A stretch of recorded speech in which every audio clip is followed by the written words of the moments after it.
Hello YouTube, this is Uw2 and welcome to the advanced tutorial for the 4x4. In this tutorial I'm going to be teaching you the Yau method, and if you don't want the advanced tutorial and you want a beginner's tutorial, I've made a tutorial for that which I'll leave a link in the description for. Anyway, let's get into it. So you should know the cube notation now, but just to be clear, we've got the normal U, D, B, F, R, L sort of notation, and if we have a little r, for example, it would be the inner layer only, and that would be little r prime, and then we'd have RW and RW prime, and that continues around the entire face. That's basically it for notation, so let's crack on with the video. So of course, first of all, we have to scramble up the 4x4. Okay, that looks about scrambled. So the first thing we have to do is we have to make the white center and the yellow center. Now, hopefully we're going to have a 2x1 bar already made, and in our 15 seconds of inspection, we should figure out how to make one of these two. So I'm going to do on the yellow center first, because I've already got this 2x1 block. I see the other yellows here. If we look around the cube, the other yellow's over here. So what I'm going to do is I'm going to line that up with the other one, bring the other one in there to make the 2x1 block, and then make that yellow center. That should be pretty obvious how to do. Then we can start on the white. Again, this should be a pretty easy thing for you to do. If not, you should probably check out the beginner's method. Anyway, so now we have made the white and the yellow center. You might think we'll start on the equatorial centers, but that's wrong. So the Yau method, basically what we're doing is we're going to make the white face with the edges, basically. And so that means that once we finish the rest of the edge pairing, which will be a lot simpler, we will then already have the white cross already made, and we can solve the cube a bit faster. So what we're going to do is we're going to just sort of find some white edges. So I see that we've got a white orange and a white orange, and so we can just sort of move the cube about so that they pair up, and then we can slot them into the right slot. And then here I've got the two red whites, so again I'm just going to move it like this, and because we don't have any of the centers, it doesn't really matter whether they're messed up or not. Now for this method that I use, we're going to have to know what the opposite colors are. So I know that orange is opposite from red, so I'm going to place that in that slot there so that they're opposite from each other. And you also need to know that green is opposite from blue. But for my method, it doesn't matter whether green goes there or there, because I'm going to have a parity algorithm later on that explains it. So anyway, we now have to find our third pair. I can see this white-blue matches up quite easily, and again, I'm just going to put it in either one of the slots. And so now we've got 3 of the white edges done, and that's all we're going to do for now. We're going to leave this one open for a while. So what we're then going to do is we're then going to solve half the centers of these 3 faces. So we need to get 2 oranges there, 2 blues there, and 2 reds here. So we're going to start on the orange, and we need to use this gap here as a keyhole. So I can see there's an orange there that lines up with that. We're going to bring the keyhole down so it doesn't mess up any of the edges, and we're going to rotate it around so that it's in the right slot. And we then need to build the 2 blues here, so we bring the keyhole down again into this slot. I can see this blue here, so I'm going to place that in and move it over to the side like that. And then we're going to move the keyhole down to the red face, and again we can just turn this round so that it's like that. So then when we move the keyhole back into the 4th position where it should go, we can see we've got this paired up, this paired up, and this paired up. What we're now going to do is finish off the blue center, so basically whatever's opposite from this keyhole. And so we need to make that 2x1 block. I can see make it quite easily. Turn it around and move it, just down to the bottom like that. We can then work on either the red or the orange. I can see we've got this 2x1 red block here. So what I'm going to do is I'm going to do this sort of displacement algorithm in that I'm pushing it up with the keyhole over here so that I can move it around like that. And then when I pull it back down, that's going to be solved, and this is still going to be solved. And then we've got just one more center left, which should be pretty obvious how to do. And then we solved all the centers. So now we need to finish off the white edges by pairing these 2 up. And so I'm just going to quickly demonstrate how we can sort of move the layers so that we can line these 2 up, and then that will line them up like that.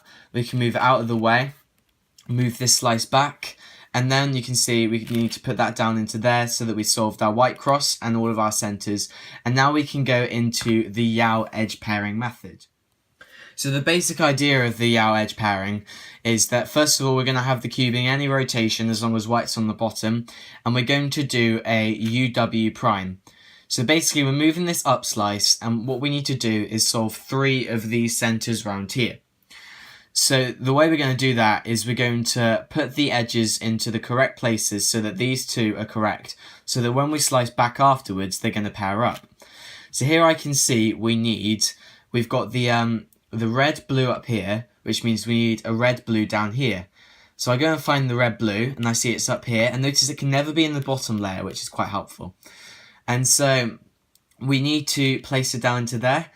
So here we need to put it down into there, so we need to make sure it's on the right and moving the left face. So we do L prime U L, and remember outer layers don't matter as long as you don't mess these up. So that means that this has been aligned up with that, so that when we slice back, it will make that pair. We don't want to slice back first, because first of all, we need to look at this piece now. We see that it's a green-orange, and so we need to find the other green-orange, which is here. Again, it's in the right, so we need to move it down into there with an L prime U L. And so that has paired these 2 up, and now we need to do our third pair. We need to find the blue-yellow bit, and so I can see it's over here. This time it's on the right, and it needs to go into this slot, so we do... Sorry, it's on the left, it needs to go into the right slot, so we do R, U prime, R prime. And so as you can see, we've now got this paired up with this paired up with this, and this paired up with this. Which means when we slice back, we've got 1 pair there, 1 pair there, 1 pair there, and no pairs here. And so this is the slot we're going to be using. We're going to be using these 2 pieces to pair up the rest of the edges. Now the reason this method is quite easy is because it means that we now have all the edges that aren't paired up in the up face. And so that means we don't have to be looking around the cube for ages, because we know that it's going to be around here. So I see that we've got a orange-yellow here, so I need to find the orange-yellow, which I know is going to be up here.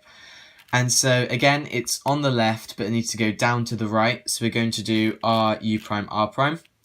And so that has put these 2 into place. Now I now have to have a look at this piece here. I see that this is the green-red, so I'm going to have to look for the green-red. Anyway, I pair these up like this. I find the green-red is here, and it needs to go down into there, so I place it on the left. We do the L prime U L. That pairs these 2 up so that when I slice back, they're going to be paired. And now we've got a bit of a problem, because we've got a parity algorithm wherein we've only got 2 pairs of edges unpaired. So we're going to hold it like this, and we're going to do the same parity algorithm for edge pairing as we did last time, which is DW, R, F prime, U, R prime, F, DW prime. As you can see, this has messed up the white cross, and so we need to finish that off with an F, L, F prime, and that has resolved our white cross. And now we have all the edges paired up. I hope that sort of makes sense, and if you don't really know what you're doing, then just sort of try out new algorithms and maybe look through some walkthrough tutorials on YouTube. But anyway, that's it for edge pairing, so let's move on to the 3x3. So we can now move on to F2L because the white cross is already done. And so I'm going to pair up these 2 here. We're going to pair them up like that. It's green and red, so we put it into the green and red slot. But as we can see from here is that they are incorrectly orientated, and that means that when we put together our centres, these 2 basically needed to be swapped, and we didn't know that. You can get around this by just learning where they go, but I find this a lot easier because all we have to do now is M2, Uw2, M2, Uw2. And that has put these centres into the right places, and we've now got this is in the wrong place, but we can take it out, put it back into the right place, and as we can see it's now in the right place, and we can continue with our solve.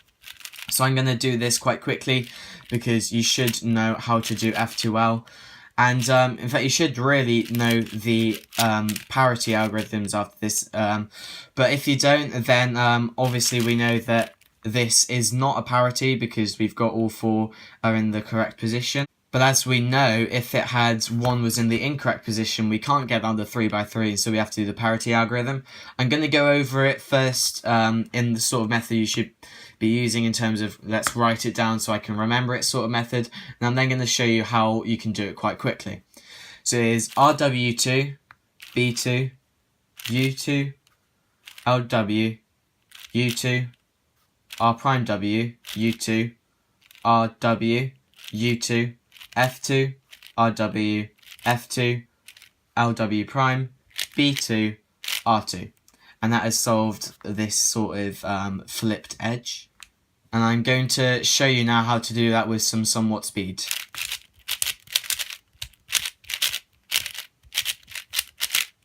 And that's just going to come with fluency, make sure you don't mess it up. So we've again got our OLL pace. I almost messed that up. And here we've got PLL, which I can do quite easily. But we know that sometimes we have to do this parity algorithm. And so what you're going to have to do, if you use full PLL, is you're just going to have to remember where cases are impossible and then work your way around that. But again, our PLL parity is R2, little r2 that is, U2, little r2, Uw2, little r2, little u2. Although for that little u2 at the end, we tend to just do Uw2 and then a u2. And that is going to be the cube solved. I'm going to go through a couple of PLL cases and show you where it might be a bit more difficult. Okay, so some things to look out for. We can never have headlights where we've got two straight lines, so that is a PLL case. Or should I say a PLL parity case, my bad. Anyway, here we've got headlights and no bars at all, which means this must be a PLL parity. Here we've got what looks like a T-perm, but notice we haven't got this bar here, and actually it's over here again, so that must be PLL parity. Here we've got this corner matching up, but we've also got a solid bar, so we know that must be a PLL parity. And basically, you just gotta learn when a PLL case can't exist, and so when you have to perform that algorithm on the 4x4. And with doing some practice, it should make some sense. Anyway, I hope this tutorial was easy for you guys to understand. If not, then leave a comment down below and I might make an additional video to try and make that a bit clearer. And I'll put a link into the description if I do make that. Anyway, that's it from me, guys, so have a great day.